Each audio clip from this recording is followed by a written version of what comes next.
आठ सड़क सेना का स्नाइपर बस यूं ही देख रहा था, तभी उसकी नजर एक अजीब नजारे पर पड़ी। उसका भाई एक बारूदी सुरंग उठाकर ट्रक में रख रहा था और फिर उसके ऊपर पेट्रोल डाल दिया। यह असामान्य हरकत देखकर स्नाइपर तुरंत समझ गया कि उसका भाई क्या करने वाला है। पेट्रोल डालने के बाद उसने तिरपाल से माइन को ढक दिया और फिर ट्रक पर सफेद कपड़ा लटका दिया। सब कुछ तैयार होने के बाद आदमी गोला बारूद से भरा ट्रक लेकर दुश्मन की ओर दौड़ पड़ा, लेकिन उसे क्या पता था कि उसका अच्छा भाई भी चुपके से ट्रक के अंदर घुस चुका है। जब वह दुश्मन के सामने पहुंचा तो अफसर ने तुरंत आदेश दिया कि सैनिक ट्रक पर गोलीबारी करें। गोलियों से ट्रक के टायर फट गए और ट्रक रुक गया। आदमी चाहता था कि वह अफसर के और करीब पहुंचे, लेकिन हालात उसके खिलाफ थे। वह तुरंत नीचे उतरा और झूठ मूठ आत्मसमर्पण करने लगा। उसने कहा, झोचवान, तुम क्या कर रहे हो? मैं दुश्मन की गाड़ी लेकर आया हूं, इसमें सब कुछ मिलिट्री का सामान है।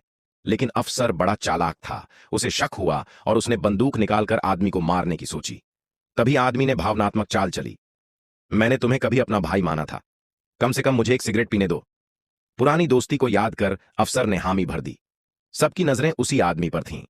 तभी मौका देखकर स्नाइपर ट्रक से बाहर कूदा और निशाना साधकर अफसर के सिर में गोली मार दी। अफसर तुरंत मारा गया। स्नाइपर उप अफसर को भी मारना चाहता था, लेकिन दुश्मन संभल गए और दोनों भाइयों को गोलियों से छलनी कर दिया। आखिरी पल में आदमी ने सिगरेट का टुकड़ा ट्रक में फेंक दिया। अगले ही सेकंड चारों ओर खड़े दुश्मन विस्फोट में उड़ गए। साथियों ने यह सब देखा तो शोक में डूब गए, लेकिन दुश्मन ने तुरंत प्रतिशोध शुरू कर दिया। उन्होंने टैंकों के साथ हमला बोला।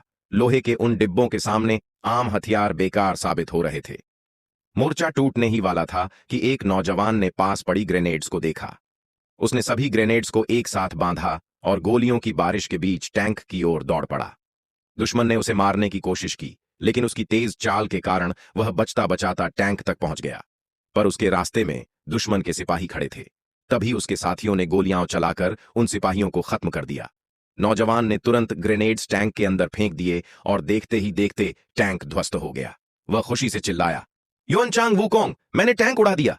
लेकिन जैसे ही वह खड़ा हुआ, दुश्मन का स्नाइपर उसे गोली मार देता है। उसकी छाती छलनी हो जाती है और साथी फिर से शोक में डूब जाते हैं। लेकिन लड़ाई खत्म नहीं हुई थी। दुश्मन का दूसरा टैंक भी आगे बढ़ाया। यह देखकर कंपनी कमांडर गुस्से में फट पड़ा। उसने तुरंत बारूद का पैकेट उठाया और टैंक की ओर दौड़ पड़ा।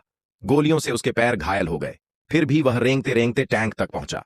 वह विस्फोटक उड़ाने ही वाला था कि तभी एक और साथी आया, जिसने उससे बारूद छीन लिया और बिना जान की परवाह किए टैंक पर कूद पड़ा। अगले ही पल